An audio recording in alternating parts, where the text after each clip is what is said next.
কালকে না একটা বিয়েবাড়ির নেমন্তন্ন ছিল। আর বিয়েবাড়ি মানেই তো যেন প্রচুর রিচ খাওয়া।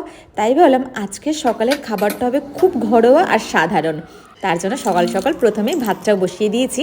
আর এখানে গরম তেলের মধ্যে কিছু 3টে শুকনো লঙ্কা ভেজে নিচ্ছি। আর এখানে পেঁয়াজটাও কুচি করে নিচ্ছি। এবার বুঝতে পারছো কী রান্না হবে? ঠিক ধরেছো, পেঁয়াজের ভর্তা। আর এই পেঁয়াজের ভর্তা দিয়ে কিন্তু এক থালা ভাত হয়ে যায়, সাথে আলাদা কিচ্ছু লাগে না। পেঁয়াজ কেন, আলু বলো ডিম বলো সব ভর্তা দিয়ে শুধু গরম ভাত খাওয়া হয়ে যায়। বাট সাথে একটা মাছ ভেজে নিলাম, ওই আর কি, এমনি এমনি।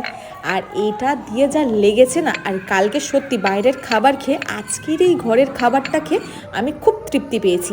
এটা আমার হয়, আমি কোনো অনুষ্ঠান বাড়িতে গেলে বা কোথাও ঘুরতে গেলে ঘরে এসে না আমার খুব সাধারণ রান্না খেতে ইচ্ছা করে, পরপর রিচ আমি খেতে পারি না। এটা বোধহয় অনেকের সাথেই হয়, আবার অনেকের সাথে হয়ও না হয়তো। বাট হ্যাঁ, আজকে এইটা খাই, পরের দিন ভাবছিলাম না রসুনের ভর্তা করব। কি বলো? আর তোমরা জানিও কমেন্টে কার কোন ধরনের ভর্তা খেতে ভালো লাগে।